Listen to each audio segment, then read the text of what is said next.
with that, thanks, Jen, for starting the recording. And I'd like to again welcome everybody. Good morning, good afternoon, good evening to everyone joining us. We are about to start our 2025 annual general meeting for the Urban Biodiversity Hub, held in January of 2026. We're going to be reviewing what happened in the past year. There's lots to go through. And then also looking ahead, what we're hoping to get going in this year. So without further ado, I think we can begin and let people join in as they come. So next, please. We want to welcome new contributors from 2025. We have Alessia, who's unfortunately not able to join us right now.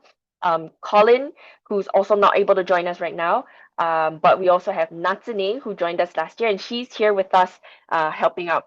They've been really vital in a lot of the renewal work that we've been doing within the Regions program to relook at how we can make it better for everyone, and also with managing some of the temporary projects. And we'll talk more about those coming up.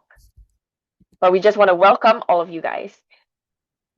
At the same time, we want to recognize that we have lost a dear friend, Eric Hubbard, last year from an unexpected cause, and we would like to just acknowledge his energy and all of his warmth and enthusiasm for all that he's done for Freetown, for nature in cities. Today we have a really, really packed agenda, and we hope to go swiftly, but also through all the important things. We're first going to share more about our strategic vision and action plan. We've made quite a big effort in 2025 to really look at it and give a lot more clarity, especially in developing a structure around what it means to be an UBHubber. That will hopefully give a lot more clarity to everyone about UBHub as we're growing. Then we'll share about the Regions renewal. We've been looking at renewing the Regions program, and we'll talk about why and what has come out from that. And we'll also share updates from the Regions program from 2025. We'll cover the major events that we were a part of and share a bit more about our completed projects and our upcoming projects, which are really, really exciting. And then we'll share about our operations and give you a demo about what we call the Data Hub, which is a really exciting part of being an UBHub member.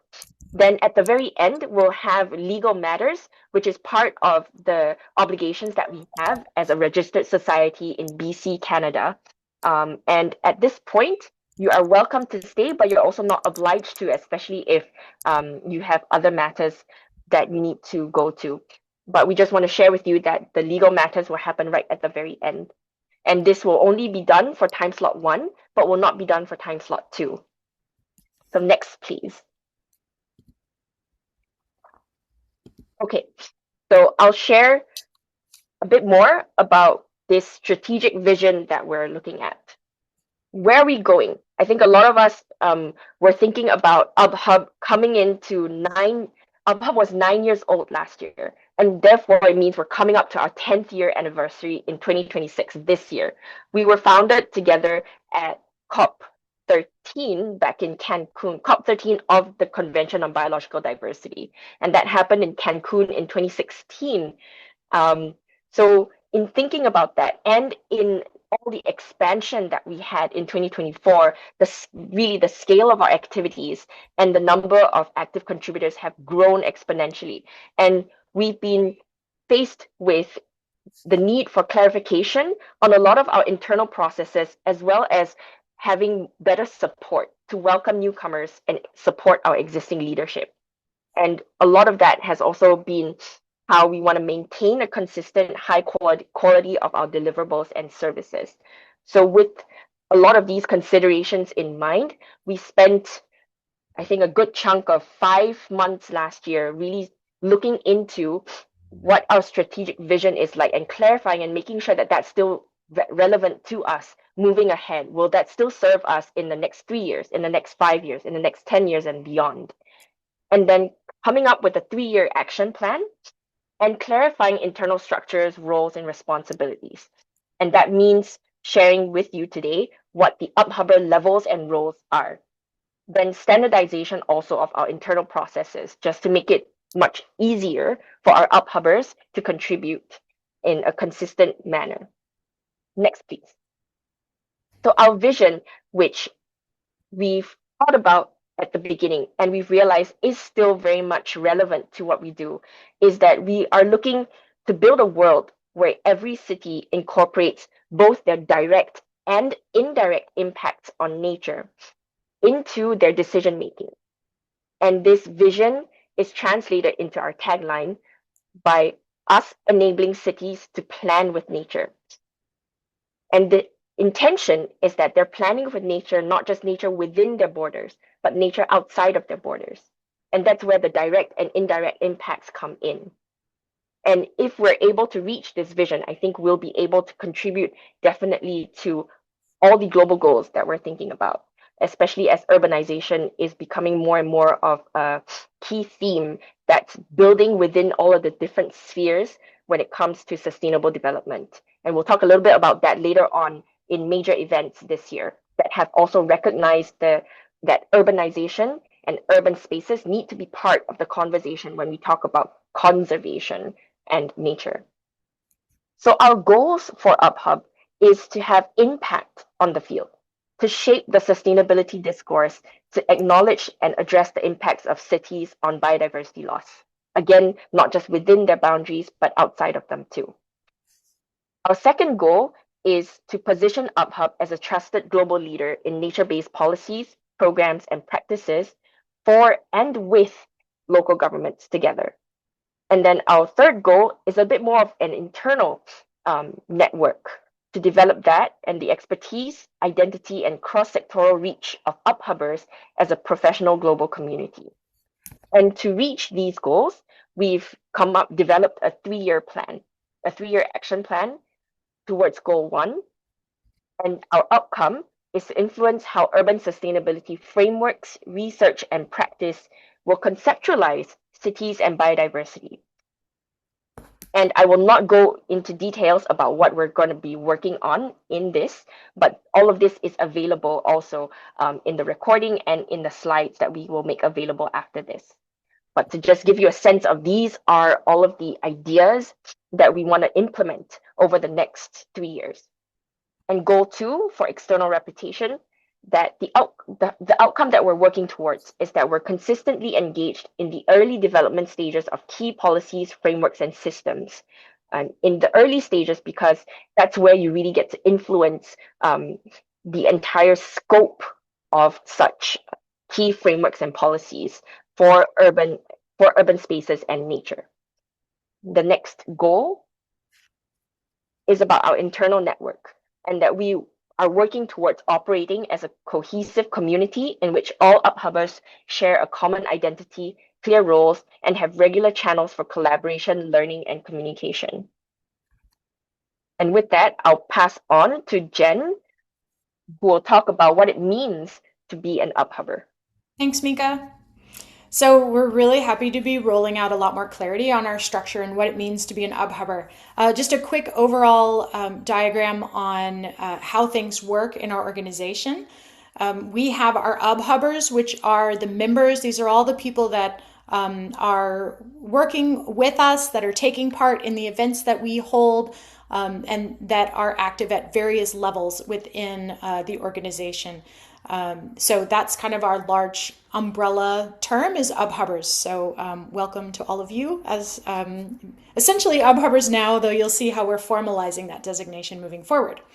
Within UBHubbers, the next level up is our contributors. Then we have our leaders that lead various programs and projects, and then the executive committee that sets the strategic direction and ensures continuity across the organization and the standards and those types of things. Off to the side there, we have our legal board of directors who ensure that we are meeting our legal obligations as a registered society within Canada. And then outside of the UBHubber bubble, we have our advisory board, which consists of amazing leaders in the field who help guide particularly the executive committee committee on decision making, and we turn to them whenever we have a tough decision, kind of on an ad hoc basis.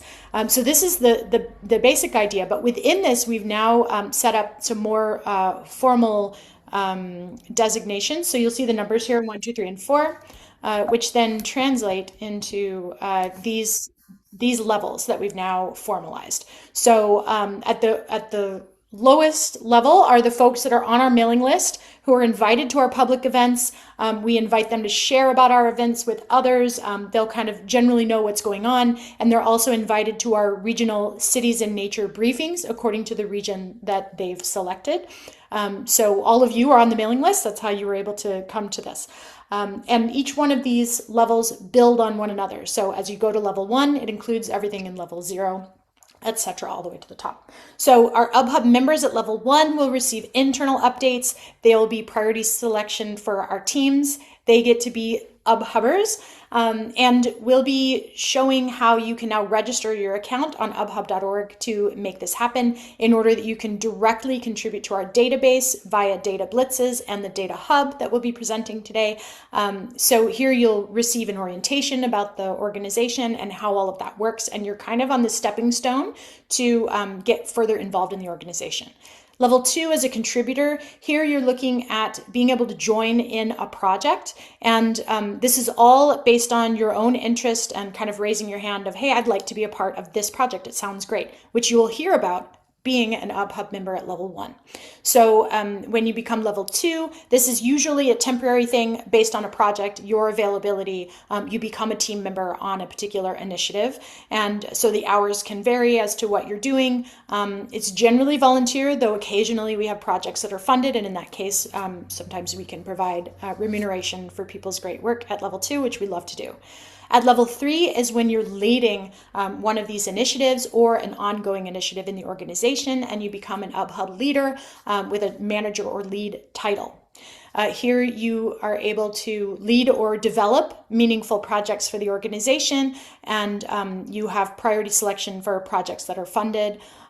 Here we do have some hourly expectations, and you're expected to be able to represent us and to be familiar with us as an organization, how we work, being able to mentor people that are coming in at lower levels, and so here we start to get some expectations, and in return you are joining us as at the leadership level. And then at level 4 we have the executives that are doing strategic guidance and are putting in a lot more work and are really developing those key partnerships and programs, acquiring funding and supports, and are responsible for the standards that UBHub has been known for. So those are our levels, and we'll be presenting more about how that works, the different levels, as we move forward. So hopefully it will become more clear as we move along. So given that we now have these levels, the roles within our organization can then be slotted into the levels. And it's important to note that the levels are not necessarily the entire hierarchy of the system. In other words, you can have someone reporting to someone else within level 3, for example. But the levels give you an idea of the expectations and a general idea of where you are within the organization. So at level 2, for example, we had the region's renewal team this past year. We still have the Renewing Urban Waterways team. So these are the examples of this kind of temporary team that has an objective. When that objective is complete, then the team is finished. And then in the leadership, we have various managers. Our lead scientist is in the UBHub leadership. Our regional leads are part of the UBHub leadership at level 3. And then we'll also be announcing some new roles that I've listed here that are now available with the role description on our website. So we're recruiting for a few new roles, which includes a new regions manager or managers, the regions program administrator, the administrative manager, and the communications manager, all at level 3. And we hope that some of you with this new clarity and the role postings will express interest in that. It's open to anyone within the community or outside of the community with some preference for people that have been active in UBHub already. And then at the level 4 is the executive committee. Okay, so for people that are interested in level 1 and anyone above level 1, We're rolling out the Data Hub today, which will be demoed later on in this call.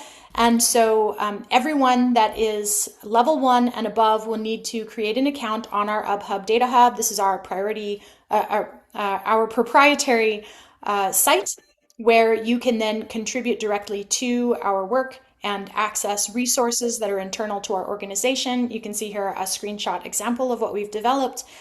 This is going to be tested and released this year, and you'll see the demo today.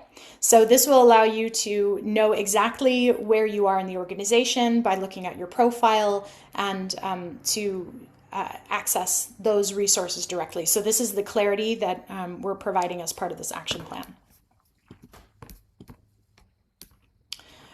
We are also rolling out agreements, which should have been done a long time ago, so it's good that we've got them now. Before they were rather ad hoc, but now we'll be rolling them out at the levels as they come out. So we've already rolled out level 3 agreements, and we have our current level 3 people taking a look and formalizing that agreement, which allows us to make clear the roles and expectations, but also to ensure a standard foundation of our equity and ethics policies, confidentiality, intellectual property rights become more clear, that type of thing. But these are, just to clarify, these are not employment contracts. They're literally just an agreement with the individual for their contributions and providing clarity. So right now we have this out at level 3 and level 4, and we'll be rolling it out for level 2 for those temporary project teams as they form. Okay, I'm going to hand it back to Mika for the group photo. You're gonna hand it back to me. Yeah, group photo So queen. I get to call the shots now, unintended. So if we're at a point where it would be great if we can take a group photo, and I know that I'm probably one of the latest people in terms of time zone on this call, I think. So if anything, I'm the one with the eye bags when I turn on my video. So it'd be great to also see your beautiful faces. Eye bags are not. We take a quick group photo. If you're not comfortable doing that, that's also fine. We're happy that you're here joining us regardless of video capacity or not. So as we take this, let me just make sure Don't I've forget to got. smile. We don't want a bunch of grumpy goos. All right, there are 2 pages of you guys, so you don't know which page you're on. So I'm just gonna hit the where is that? Oh, okay. Yeah. So I'm just gonna take a screenshot, and you smile and keep that going. 3, 2, 1. Okay, my second page. Again, you don't know which page you're on, so keep your smile. 3, 2, 1. There you go. Okay. I think I got everybody now. And apologies if when this comes out later, if your eyes are closed. I think it's pretty hard to get 45 different people to have their eyes open at once. But I think that's a great opportunity to, and it's so great to see your faces and so many familiar faces too, and new faces. Okay, I will take it back to talk about the renewal of our Regions program. And also, I'd like to acknowledge Alessia, who was really the powerhouse throughout the renewal process for us, but she's unfortunately not able to join us today. But otherwise, I'd love to recognize her and her efforts. And that's Next because slide, she please. started a new job. So congratulations to Alessia. Congratulations to her too. And we'll talk about too how UBHub has been able to assist a lot of people in career transitions through the experience that they gain and also through the contacts that they gain from working in UBHub. So why renewal? We were at a stage in 2025 where we've expanded a lot to 6 regions, originally from 3 regions when the Regions program started a few years ago, to now 6 regions, and lots of activities happening. And we were also, and one of our key people on the Regions team, our Regions director, Ricardo, was also taking a step back. because he too found a job through all of his different connections, and was not able to take on as much with UBHub at this point in his life. And so it was a chance for us to really take a look at the program and to clarify what we wanted to do with it, how we're going to make everyone come together and build that community, um, as we're thinking about um, recruiting for the next regions director. And that led us to taking on interviews with the regional teams, conducting workshops, and also having discussions, workshops to discuss all of the different feedback that we've got. And that includes a strong desire of the regional teams to connect what they're doing to UpHub's goals with more clarity. Again, I think you heard us mention time and again that a lot of what we're doing in 2025 was trying to bring greater clarity on things that seemed implicit to us when we were still a much smaller organization, but then needed much more clarity moving forward as we're growing bigger, um, and more structure too. And of course, administrative support, because with lots of different people across different time zones, it was also getting difficult to work across all of the different ways and the different regions where certain technologies work and certain don't. So in response to all the feedback that we received from from the regional teams, we worked on improving, clarifying a lot of the structure and vision of the organization, the different UpHubber levels, the operations and logistics of regional teams, the roles and interdependencies that they have, and also being much more transparent as well about the whole process. So just to give you a sense of all the different ideas that we had and the workshops that we did, you can see the mural board that we were working on. So next slide, please. We'll now share what the renewed Regions program looks like moving forward. And the core goal of the Regions program is to build regionally grounded networks and knowledge on cities and nature to enable collaboration, diverse perspectives, and practitioner-informed action that's still within a globally connected framework, so that we're not trying to work in our silos, recognizing too that just having one global hub wasn't going to be enough to capture all the different nuances that exist in the different regions and within each region. So we currently have these 6 regions: North America, Latin America, Europe, Africa, South Asia, East and Southeast Asia, which we now operate as Asia as a whole, and Oceania. So the main objectives, as I've said, is to network practitioners across the regions and globally, maintain and also build this cities and nature intelligence that's regional based, enable collaboration, and also to turn these insights into action and impact.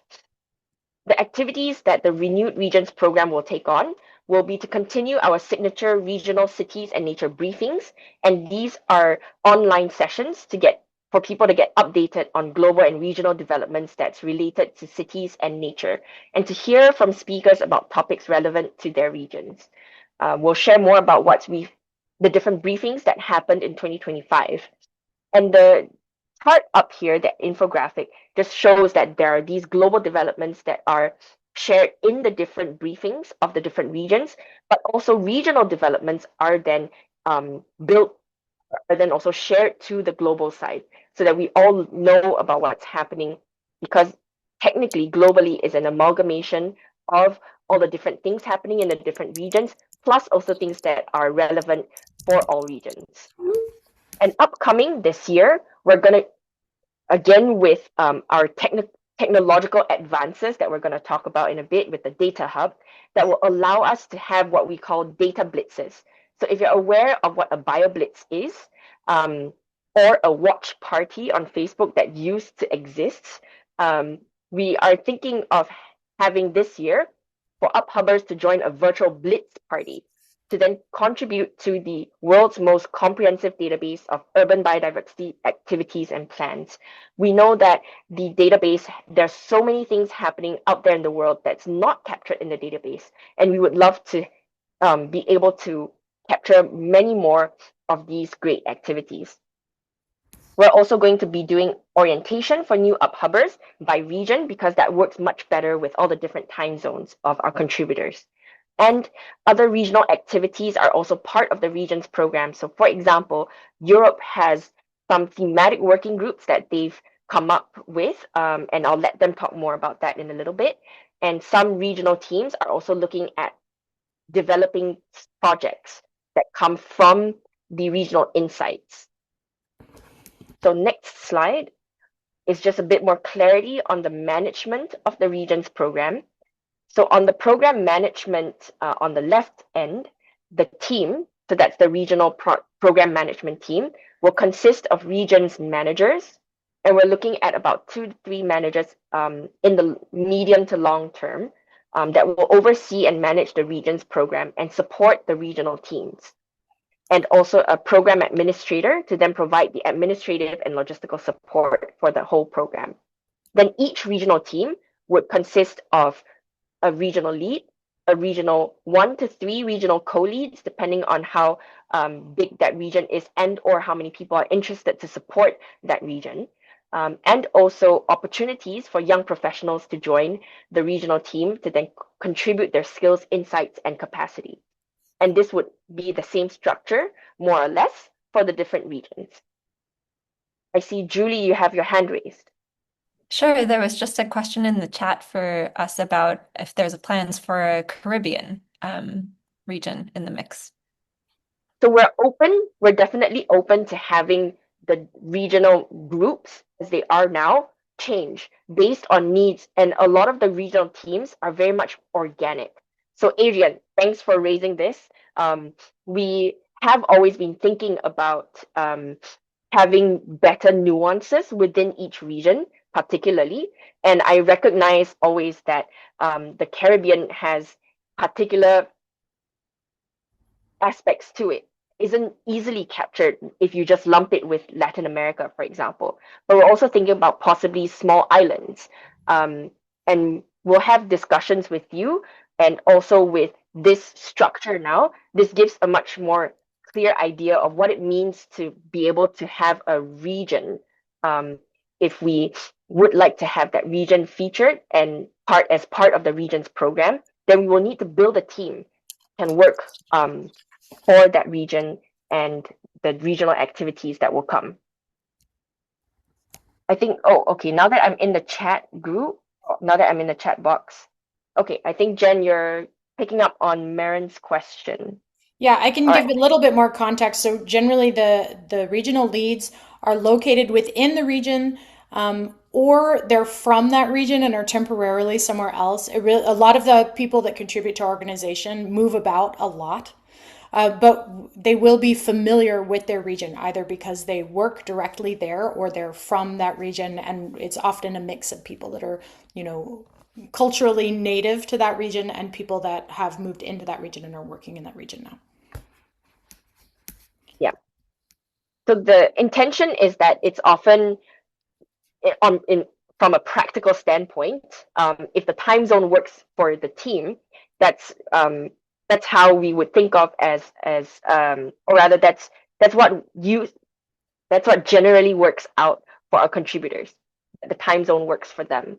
And that's also for our attendees as well, because we recognize that having global meetings often tends to be at this time of day or nights for many of us. And that doesn't capture many people that are often at the tail end or the eastern end of Asia and Oceania. And that's also why we are trying to move towards having multiple time slots to be able to engage across the different parts of the world. So I'll now quickly go to let our regional teams share updates from 2025 of what they've been up to. Lots of exciting things last year. So last year we had 6 global regions or 6 regions globally. And these are just some photos of the activities that they managed to do in 2025. And if you hit next, Jen, that will show the statistics. In last year, we were able to, across all the different regions, conduct 22 briefings and engage over 230 professionals for nature and cities across academia, cities, private companies, and NGOs. And I'll let, for this particular time slot, we have the Africa region, Europe, and North America to just quickly share about what they've been up to in 2025. So I'll pass the time now, I think, to France, if your connection is stable.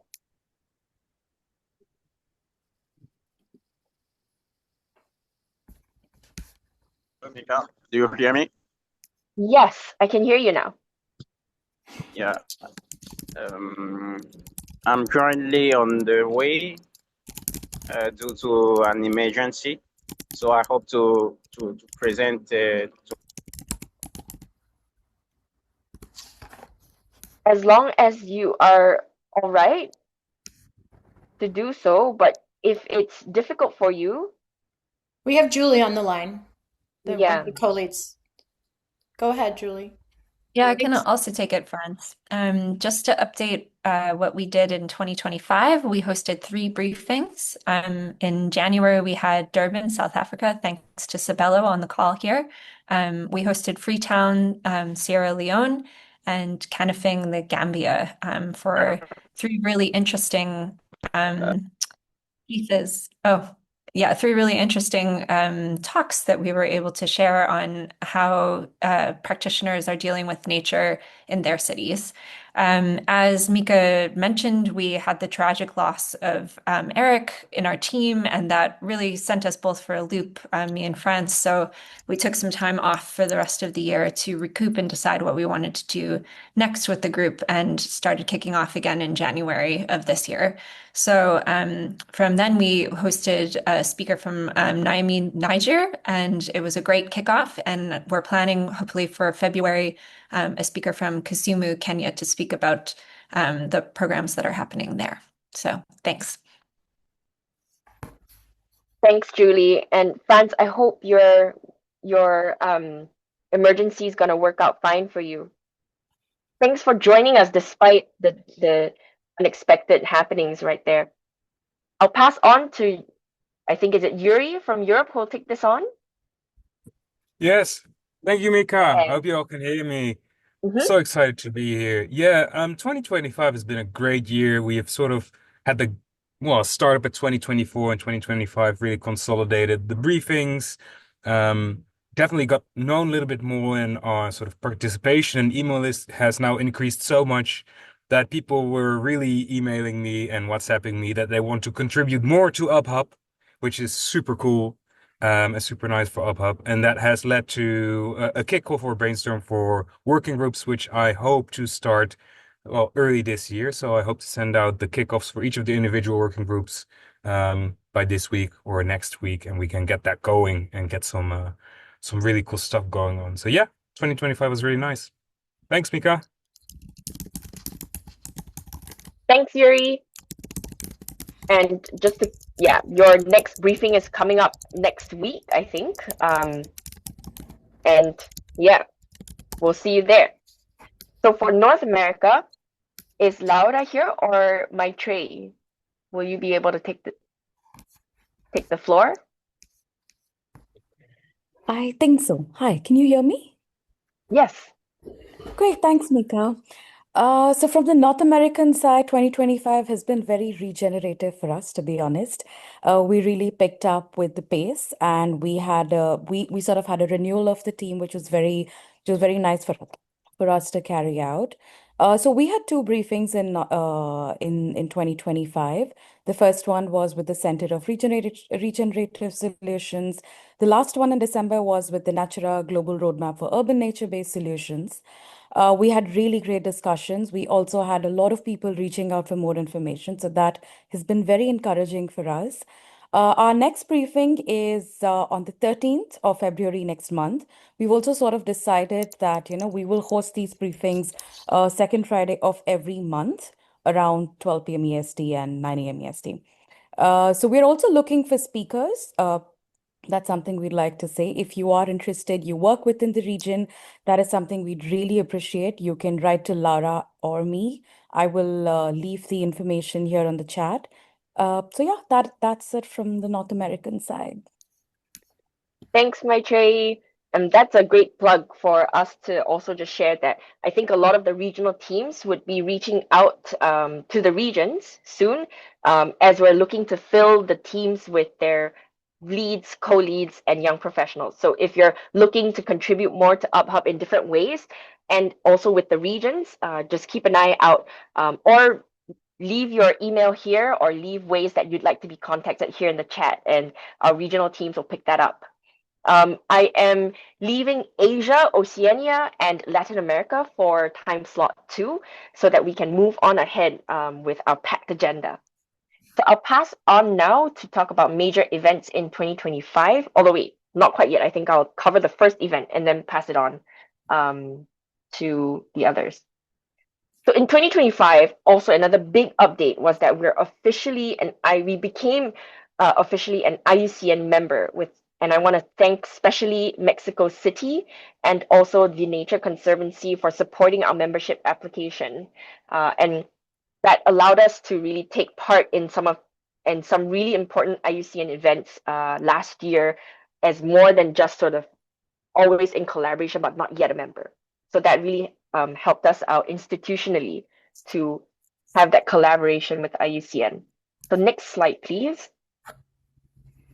In February, early last year, there was an international symposium on urban biodiversity in Asia, and that was organized by the Chinese Academy of Sciences, and it was quite an academic conference, but the flavor of it was really harnessing the membership of IUCN to look at the importance of nature in cities. And that was also part of the trajectory of IUCN that we can talk about in a like right after this, that they're really looking into having more focus and putting more emphasis on the urban space as part of the conversation around biodiversity and conservation.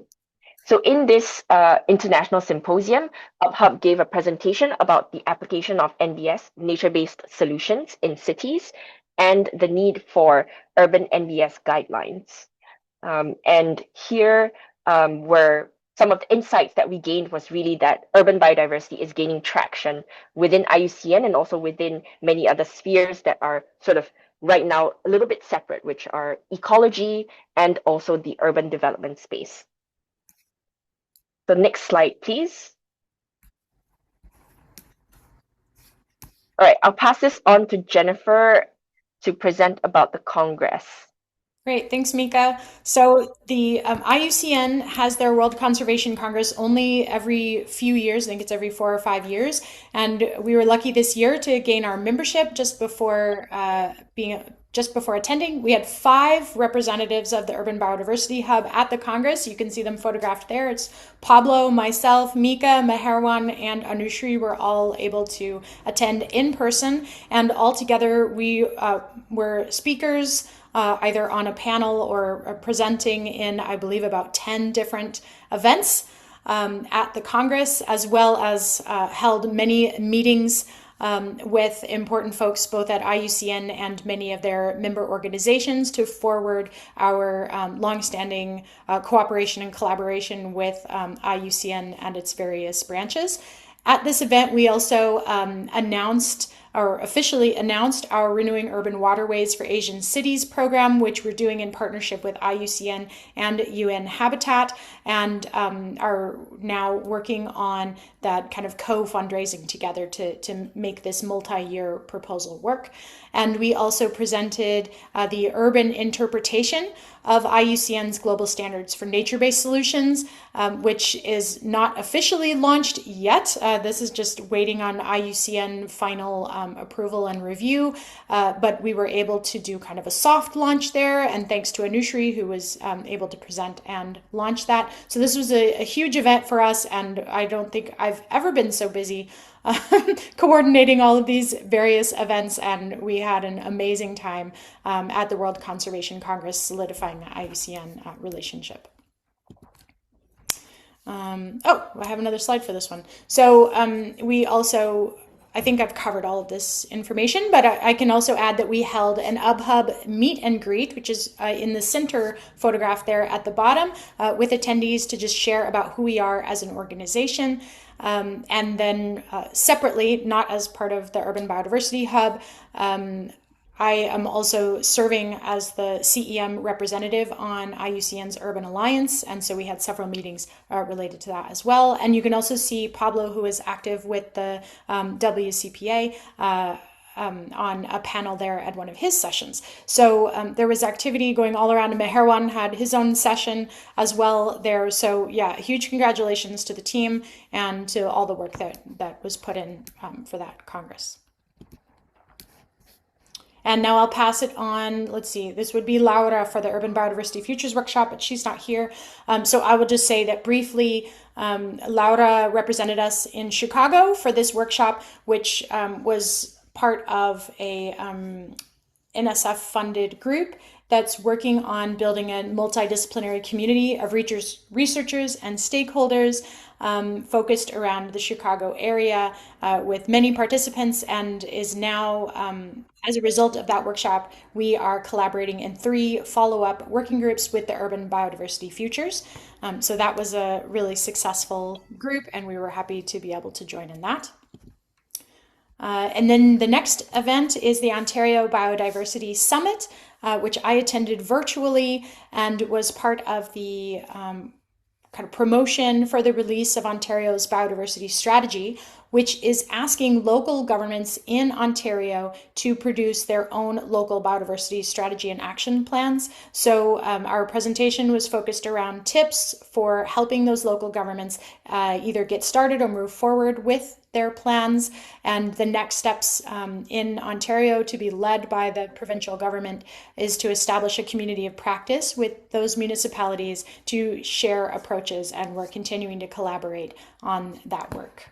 And that's with our colleague Michael Halder, who used to be part of Urban Biodiversity Hub and now is leading this process on behalf of the province of Ontario in a new position. So another example of an UBHubber who has advanced their career and been able to move forward with their goals with the help of experiences they've gained through the Urban Biodiversity Hub. Okay, moving forward to 2026, we have 2 big events that we anticipate having a major presence at in 2026. One is the Nature of Cities Festival in returning to Cali, Colombia, same place as the Biodiversity COP was in the last year. So we'll be returning to Cali for the Nature of Cities Festival. I'm not sure what our exact presence will be there, but we're working directly with TNOC on what that will look like. And we also have the next conference on biological diversity, where we are an official observer and send our own delegates to COP17 in Yerevan. Also in October, so that will be a busy month. And we are looking for other partners who will be in place at these events, or that are looking to co-host or co-present or do an activity together. Please reach out if you plan on being there or having a presence in your organization. We'd love to support and talk cities and nature at these events together. Of Okay, course, now we're everyone going on to complete. Yeah. their major events in the same month. So we're going to be very, very busy around that time. But that doesn't mean that other parts of the year is not going to be busy. Remember, we have our action plan and for the next 3 years, and there's quite a bit to do for year 1. So moving on to our completed projects that we managed to accomplish last year, I'll have my Trey share.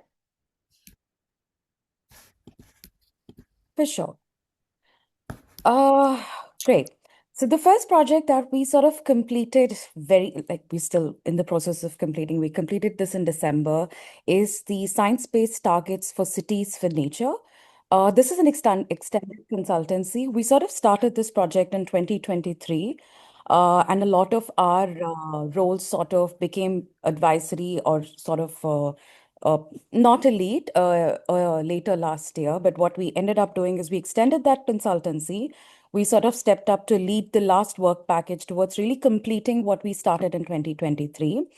So what is SBT for Cities for Nature? It is a practical science-based guidance to help local governments assess and reduce biodiversity loss.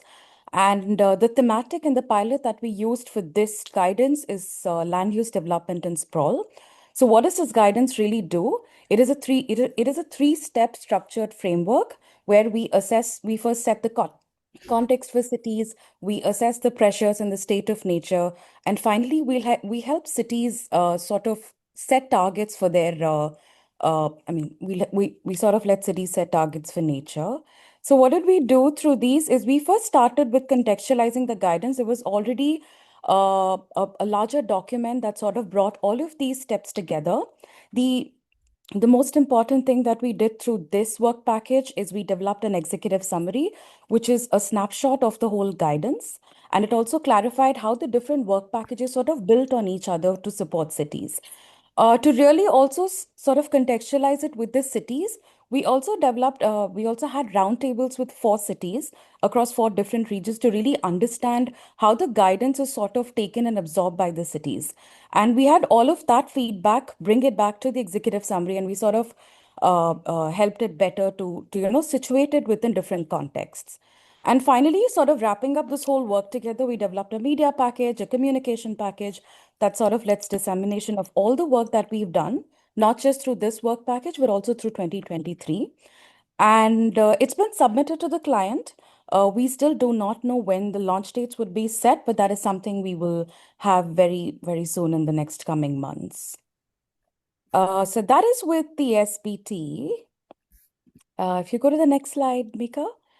That's pretty much a snapshot of what we did from 2023 to 2025. A lot of work has been done. Uh, so what you see from 2025 is what the work package for really constitutes and how we sort of renewed the contract, moved towards writing different parts of the work package, and finally we submit it to the client. So it's pretty much a big milestone for everybody that who've been a part of this. So that is one big project that we've completed. Can we go to the next slide, Mika? The second one, I know it's a very complex slide. Let me try to bring this to a snapshot. The next one was a project with the IUCN. It was IUCN sectoral implementation for urban NBS. The objective of this project was really to develop and deliver sectoral interpretations of urban NBS, which is pretty much translating the global NBS standard that's already published into practical city relevant guidance, which is also supported by different tools, case studies, and implementation pathways. So these are different steps through which we really achieved at bringing up that interpretation of the urban NBS. So the first stage really looked at scoping and development of a framework to really understand how do we bring the global NBS to an urban context, a city context. So what we did in that process is we analyzed close to 34 NBS frameworks. We brought a structure into place, and we sort of consolidated this into 4 implementation pillars, which you can see on the figure on the left side. Which is design and planning, financing and valuation, governance and engagement and evaluation. So that was pretty much the output for the first bit of work that we were doing is really establish what we were going to talk about and how we are going to really bring down to an urban level. The next one is from these really 34 frameworks, we picked up about 5 frameworks as per IUCN guidelines to really assess how these very different frameworks talk to each other and also talk to the urban context. So that was pretty much a visual that we brought together, as you see. Also to understand and sort of contextualize all the frameworks and the indicators and the assessment methods, we also had regional consultations held with close to 55 experts. And we had 23 attendants from about 17 cities. And with that, we also parallelly developed a survey with the IUCN, which was sent to different experts. And all of those inputs were brought back into the guidance. Another way to also situate and sort of contextualize is along with these consultations, we had case studies, about 25 case studies from different regions. And then we shortlisted to 8 final ones and brought them back into the guidance. And that sort of allowed us to finalize the whole sectoral interpretation of NBS. The document is still not out, but it has been submitted to the client. And that's pretty much a lot of what we did through both these projects. Thanks, Maitreyi. We're moving on to our upcoming projects. The SBTN and the NBS work was a huge part of what we did this last year, and we really appreciate those teams and their contributions. So now we'll move on to what's coming up next. So is it Anushree, are you presenting this? I can't recall, or was it Julie? I stepped up. It's me. Okay, Yeah. great. Thanks, Julie. So a little bit about our Renewing Urban Waterways program. This is a project we've been working on developing for about a year now, since January of last year. And we program launched at the IUCN World Congress in 2025 in Abu Dhabi to announce it. And the expected outcomes, to give you a little flavor for what we're trying to accomplish with this one, is it's a watershed scale waterway restoration plans initiative in 3 to 5 cities across Asia, with priority waterway NBS projects implemented in select cities. And our municipalities are equipped with evidence-based planning and monitoring tools. There is community stewardship of urban nature strengthened and linked together, and transferable methodologies prepared for other cities and regions using a scalable and replicable model. And this is, we're aiming to contribute to global goals of SDG 6, 11, and 15, and GBF targets 1, 2, 3, and 12. And yeah, just a little bit going forward, we've identified a few donors and different applications that we're applying for to forward our concept note and develop and shape the ideas that we've had into specific applications. So that's in process, and you'll hear more about it this year as it comes up. So thanks. Thanks, Julie. So that's a really exciting project coming up. And we're now going to turn to talk about operations updates, including a really exciting demo that will come up from our tech lead. But first, I'll go next to talk about what's new and what will provide a lot of clarity for many of our UBHubbers, which is our UBHubber handbook. We realize that there's lots of processes and policies that exist somewhere in somebody's email or in some message somewhere, and we need to put that all in one place that's accessible to everyone. So next slide, please. And I'll pass on to Natsune, who has been working really hard in the team that's working on the UBHubber handbook, to explain a little bit more about that quickly. Next, please.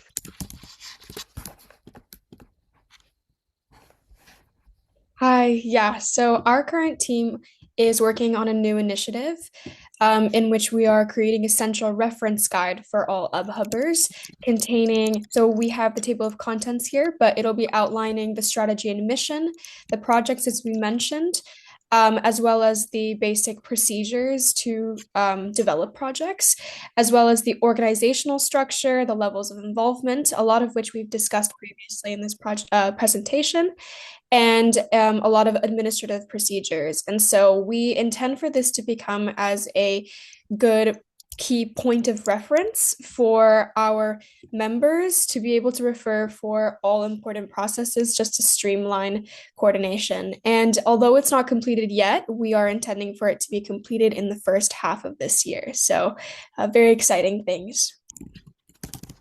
Thanks, Natsune, for taking up a lot of the Natsune and Colin and also Alessia have been working really hard on the handbook. But Natsune is here at this time slot representing them. So the next slide, we'll talk about our communications updates, and I'll pass on the time to Pablo, who's been managing our communications, I think almost since the beginning of UBHub, 9 coming to 10 years ago. Thank you so much, Mika. And hello to everyone. So in terms of communications, can you update the slide?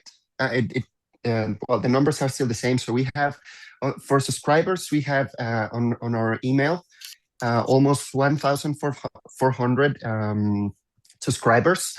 And we've been sending out so some emails like the invitation for this event or some relevant information. That's our main way to communicate right now, as well as social media. So for Twitter, we have the dead tweet, the dead bird, because we no longer use it, as we've seen that many organizations have already moved from using that platform. Therefore, we're just using now LinkedIn.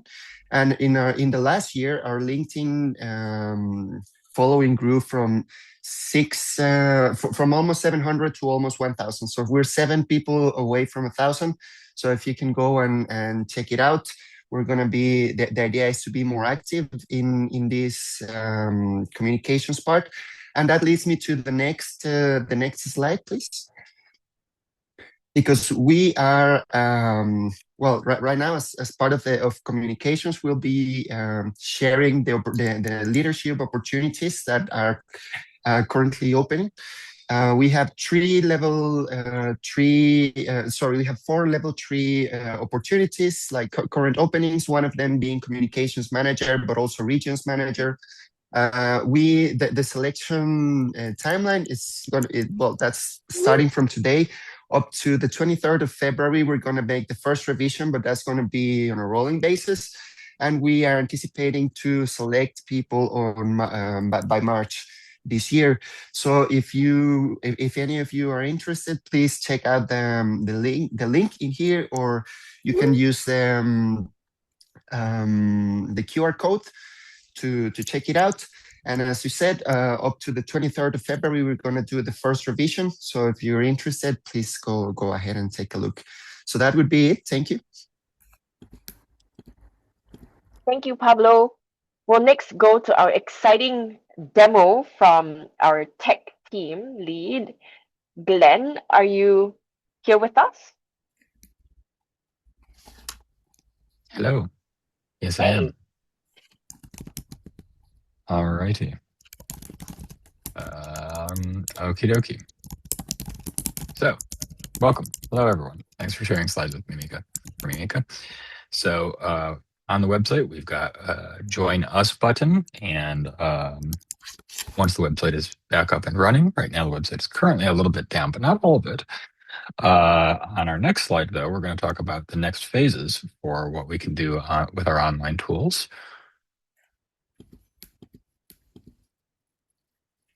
So a lot of folks are familiar with the map application that we have. This shows all of the data points that we have. It's visible to us. We can sort, we can filter, we can search. There's lots of great tools on this site.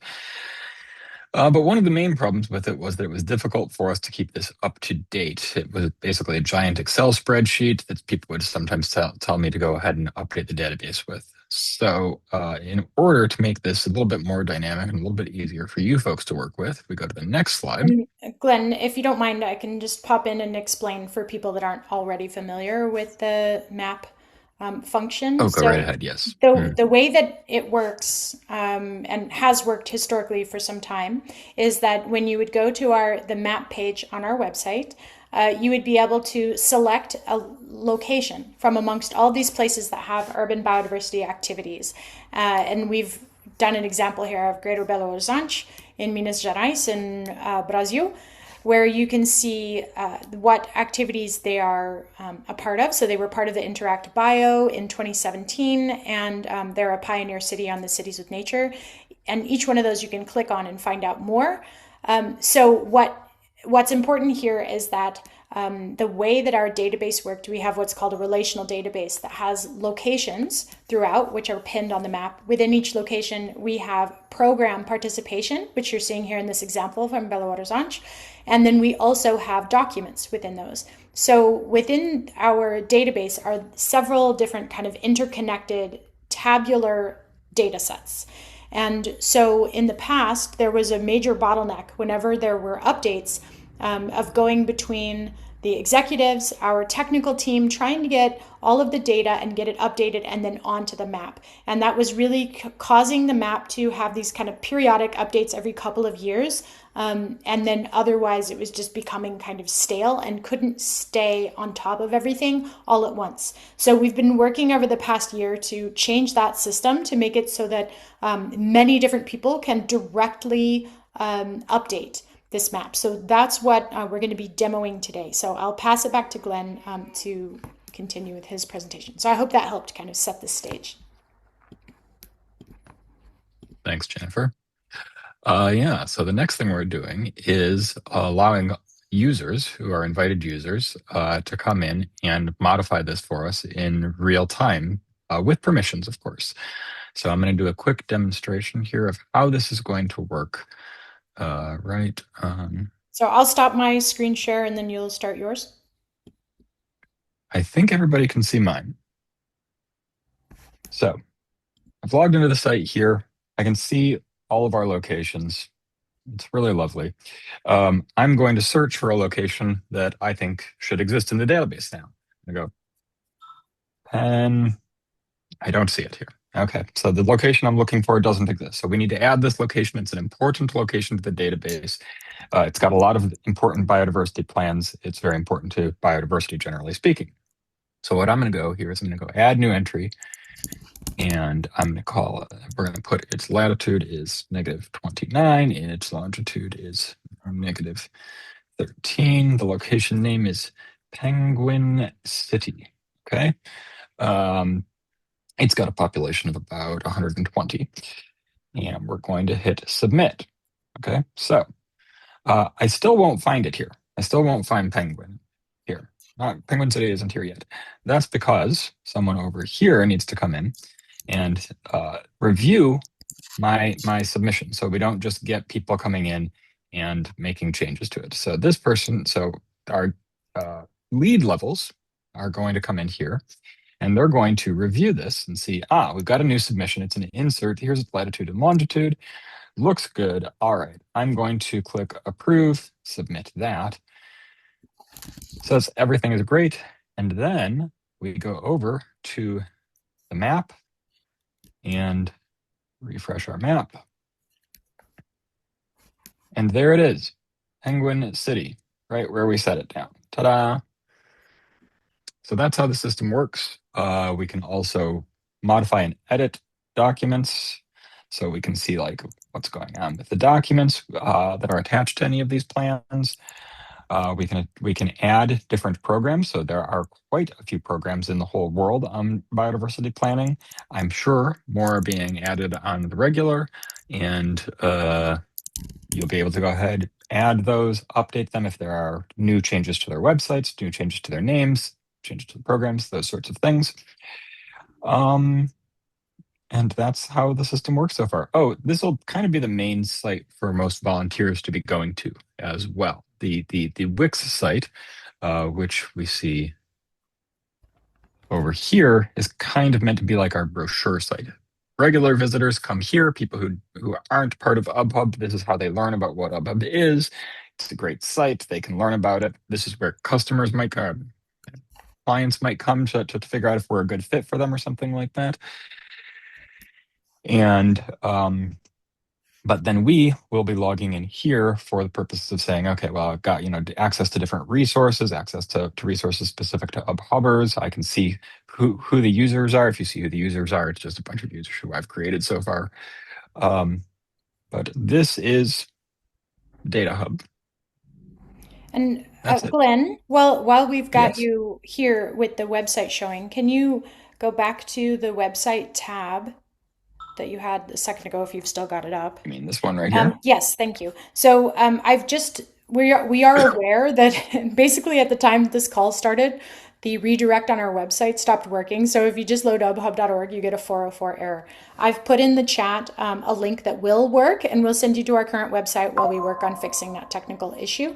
But I thought since Glenn has it open, if you could, Glenn, just click the join us on the top there. This is the new page that we've added that is showing the opportunities that we have open right now. And if you can scroll down, you'll see that here you can find out more information about the roles that we're currently recruiting for, with more info for each of those 4 roles. And if you scroll down further, please, Glenn, you'll see the application form for those. And then scrolling down more, there's information about what it means to be an UBHubber and things about who we are as an organization and our levels and things like that. So feel free to check out that information, and we look forward to reviewing tons of applications for these new roles that we've announced. So just wanted to show that new page really quickly. And to clarify, the data hub that Glenn has just demoed, the phase that it's in now is in the testing phase.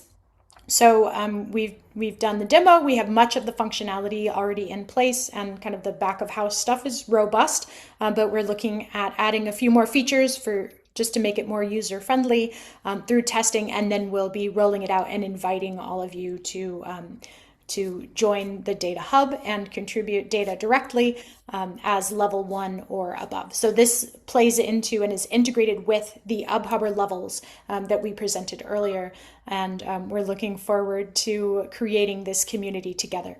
You can see on the Data Hub site that Glenn's showing now, from the Data Hub, you can access the map, you can add new programs, add new locations, add new documents within locations. And when you submit all of these things, they become part of your submissions page, where they will then wait for approval. And once they're approved, they'll show up definitely on the map. Then you have, for people that are at the leadership level, they'll be able to see the users within their group. Everyone will be able to see the UBHubber resources, which will have things like the handbook listed there. So all of our internal resources for those level 1 and 2 folks will be here. Then general resources on urban biodiversity will be available. The approvals method, that's for the executives to approve the suggestions of submissions.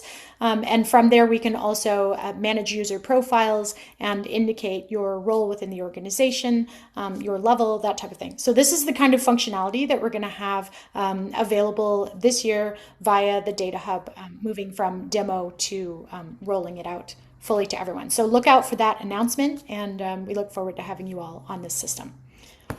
So a huge thanks to Glenn, who has been working really hard to get all of this together, and also to Edgar, who we had on as a consultant earlier in the year that developed some of the main concepts for this application. All right. With that, we move on to financial statements. Do you folks want to switch over to presenting, or should I do the slides for that? It's going to be my version of. I think. All right. Thank you. Yep.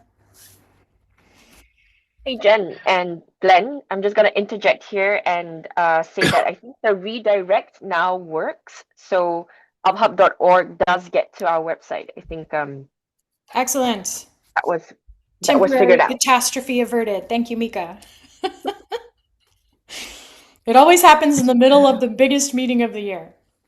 This is why we don't all do learn a website little updates. Bit of tech. It's because our tech. It's because our tech lead is presenting that he's not able to do it for us. Yeah, it's working. Okay, great. ubhub.org, functional again. Thank you to people that raised that to us during the meeting so we could fix it. All right, take it away. All right.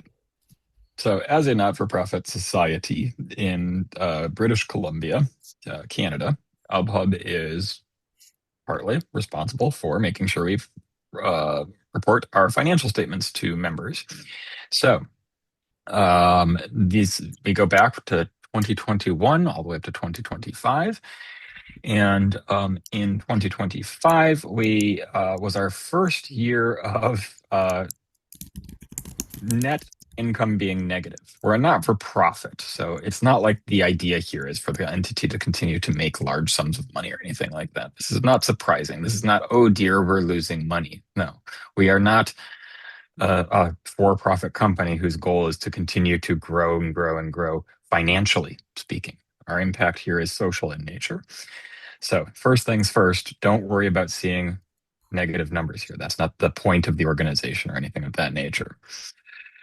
We had an extremely busy year. Our consulting income was $70,000. However, most of that just goes. We're mostly just a flow-through entity, so those costs go back out to the consultants doing the work essentially. We have some now ongoing administrative costs that were actually lower than expected. At $7,000. And then the website expenses were $13,000. That was essentially associated with the development of Data Hub. I don't anticipate website costs being that high again because we've essentially got our plan for it and we've determined that we're in good shape going forward with the resources we have available to us. On the next slide, we're talking about our 2026 projected financial statements. So we are projecting a net income of negative 55, roughly negative 55,000. That's because we're expecting total expenses to be of 104,000 and total revenue to be of 50,000.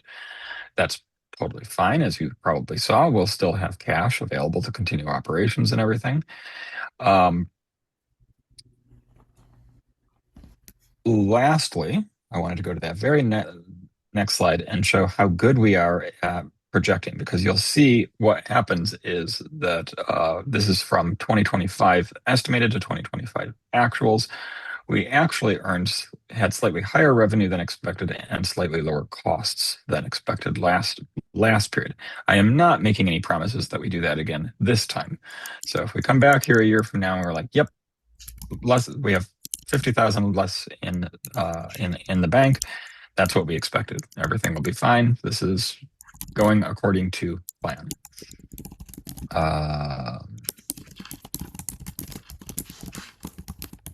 Does anybody else have any riveting questions about how finances of the organization work? As I oftentimes have to remind people, our big assets here are what our volunteers do, what the organization does. Like, this is like the least important part of the organization by far.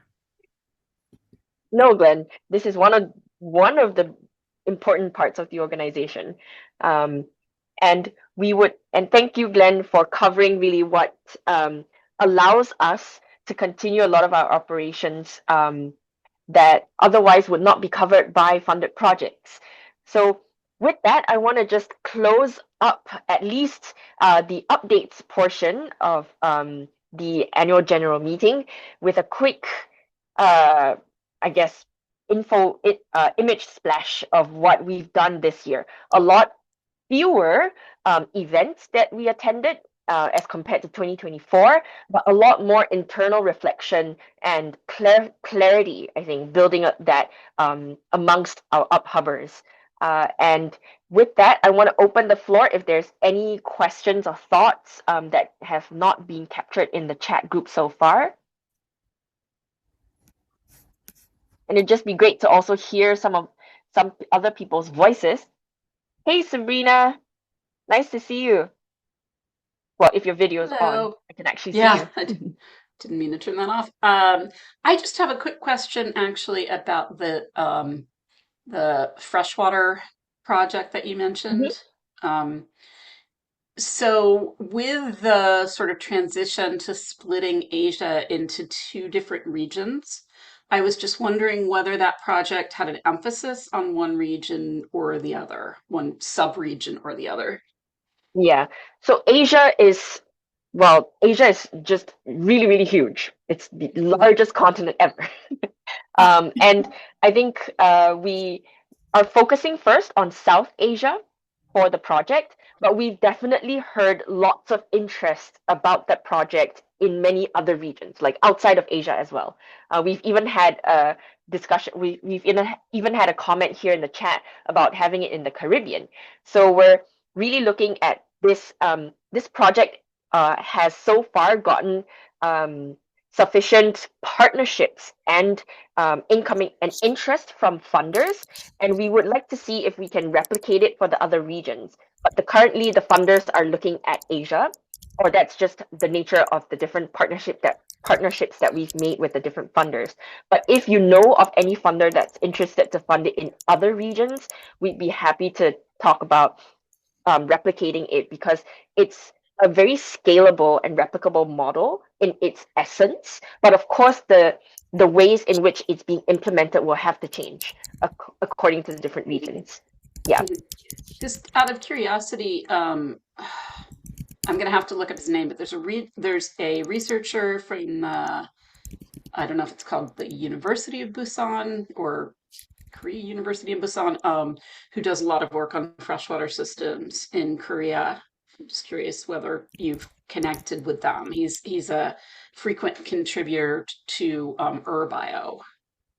We're not aware of this group particularly, but if I'll contact you offline. We do know URBio, Mika. We've been involved. Right, URBio, yes, but the particular university that she's talking about. And anyway, in East Asia, there's also a lot of interest in this project. I think all regions have an interest in this project or in the topic that this project is covering. So I can definitely see us using this as a stepping off point. We're also discussing with different organizations about different thematic projects similar to the waterway project. We're also thinking about urban agriculture, for example, or food systems that include biodiversity and urban spaces. So those are also thematic areas where we're having similar discussions, but they're just much earlier on in the process. Great. Yeah. Before Hey, we move Adrian. on to the next questioner, I just want to summarize quick what's going on in the chat.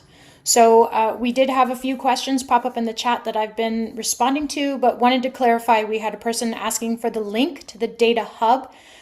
We will be making that available once it is public, which will be later this year. So we'll send that out to the mailing list. So never fear, it will be made available, and it will be through the ubhub.org website. On the top there, we'll have a link to log in and take part in the data hub. So that will be coming.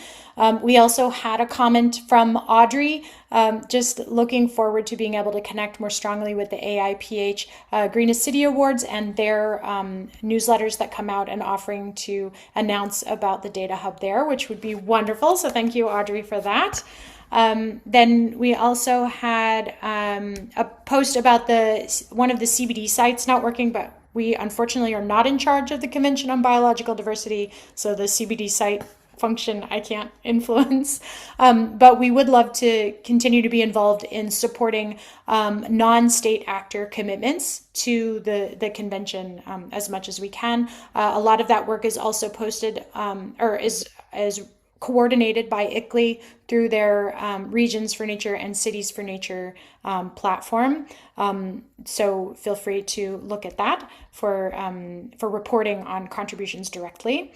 Then there was a question about what happened with the regional director role. So the regional director role and the associated young professional role associated with that have now shifted to the 2 of the 4 roles that we posted on the site, the regions manager and the regional program administrator. Think of the names of them, but so that became those 2 roles. We've just clarified titles so that they match with the levels for clarity purposes. So that's why the naming is different. But if you're looking for that, that's where that went.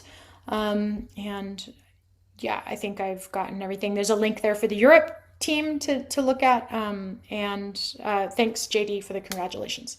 So that's just my quick recap of the chat. I hope I picked up everything, and now I'll pass it on to Adrian. Yeah, just a quick question, just starting back from where Sabrina left off, if I'm not mistaken. For me, being the only Caribbean person in the group thus far, it's one of not only ease of travel, but language. A lot of us tend to get get the Caribbean culture mixed up with the Latin American culture because they think, oh, we're so similar. Well, we're not. The very stark differences. More of us speak English, and so if you're going to lump us in it, you might as well just lump us in with North America, even though there's a severe economic disparity between both regions. And then, of course, just a reminder that the only Caribbean cultures that will fit in are the Latinx Caribbean cultures like Dominican, Cuba.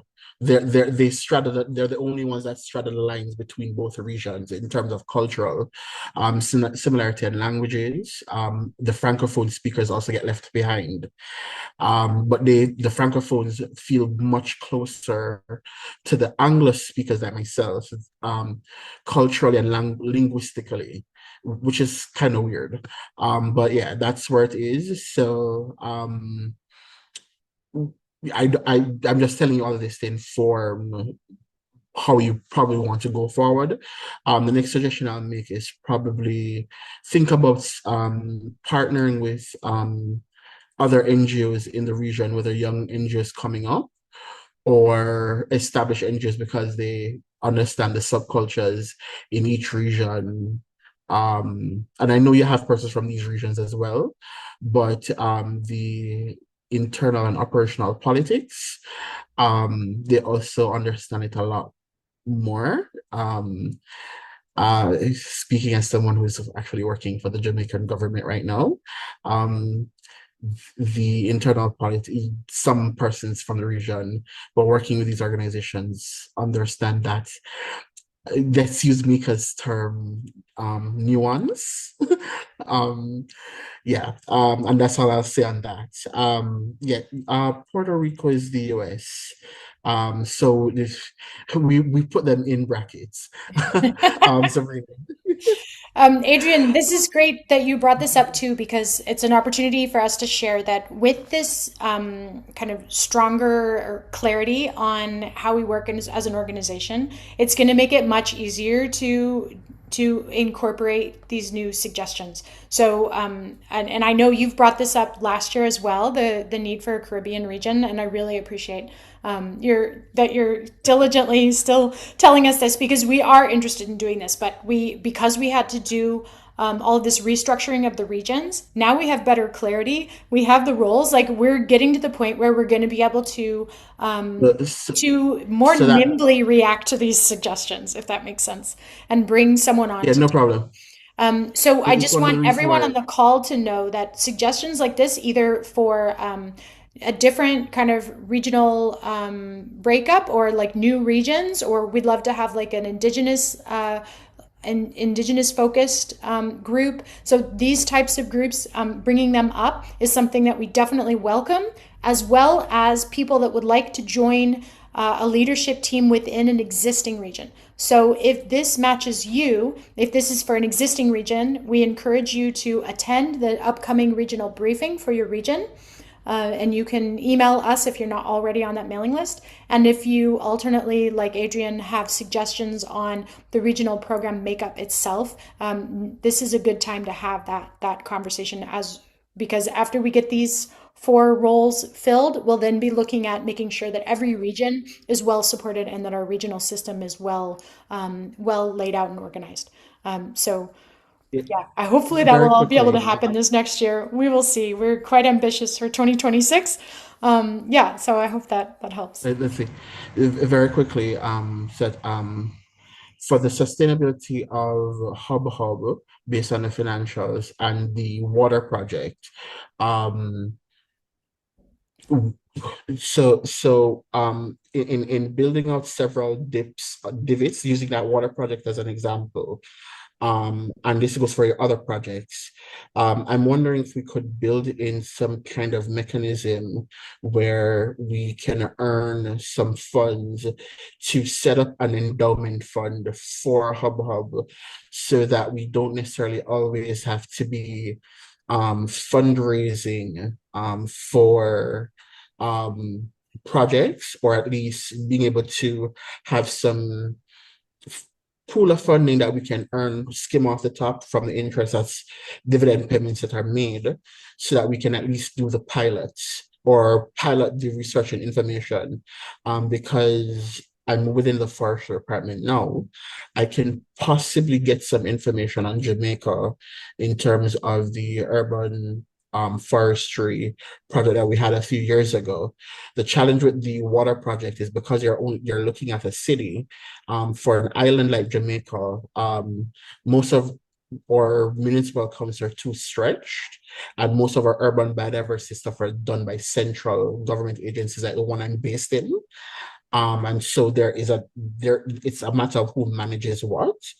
Um, those nuances will come with time, but I'm saying that that is a good project to look at doing. It's just that you also might have to look at solid waste issues, for example, because that's one of our major solid waste degradation of our rural watersheds, which impact water flows through our cities.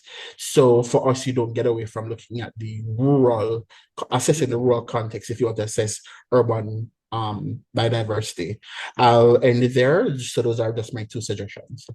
Great. Thanks, Adrian. And yeah, I agree completely with you. And to clarify on the Renewing Urban Waterways project, the funding for that is we're looking at development banks and major foundations to fund that. It's not being funded by local governments, and it's in partnership with national governments that we're in talks with. We just can't yet announced that, and none of that potential funding is shown in the 2026 because we don't know when it might be coming, if it's 2026 or 2027. So we're planning for it, not needing to be there for us to operate in 2026. And just generally in terms of funding, the monies that we've been operating on so far have been additional funds left over from consulting that we have done in the past. Because we're such a lean organization, we can do things very affordably, and that allows us to pull those extra funds through so that we can continue in future years. So that's why it kind of reached a peak, and now it's gone down a little bit because we had some good consultation things in past years that have taken us through. But we do anticipate other larger infusions of money. We're just not putting those in the financial statements for now because we don't know when they're coming and they're not a for sure yet. But we do have things in the pipeline. There's a few projects that are potentially bringing us in funding that we anticipate. So yeah, we only included one in there that was that's more of a sure thing, and we know is in 2026 in the current 2026 financials. I think at this point, 7:31, we can believe the next slide is for questions and thoughts. We did that. Is for the legal matters. Yeah, that's where we're at now. So just to clarify to everybody else on the call, that part of the annual general meeting requirements that we have to do as a registered society in Canada includes going through these legal matters, following Robert's rules and all of those things. So our tone will change into something very serious and boring, so that we can go through and complete those legal matters, like accepting previous meeting minutes and things like that. So anyone that would like to hop off now, you won't miss anything if you hop off, other than the board of directors now will get their quorum and will look at renewing board of directors positions and that type of thing. So if you're into that aspect of the organization, this is still a public and open part of the meeting, and you're welcome to stay on. But on the other hand, if you do need to go, we are very happy that you joined us thus far and made it through the hour and a half. So thank you so much. It's been a great year, and we look forward to an awesome 2026 with you all. Anyone else want to say a quick closing? Mika? No? Okay. All right. So thanks, everyone. I'm learning sometimes to not go on a monologue. Okay. For those that are part of my heading personal out, thanks for 2026 joining. goal. And we'll head into the legal matters then with the rest. Thank you, everyone. We'll also be stopping the recording at this point, and we'll make available the slides for the public portions and the recording at a later date. Thank you, everyone, for joining. We'll keep in touch. All right. I think, was it Jen that you were the one hitting record? So I think it's on you to stop the recording if I'm not wrong.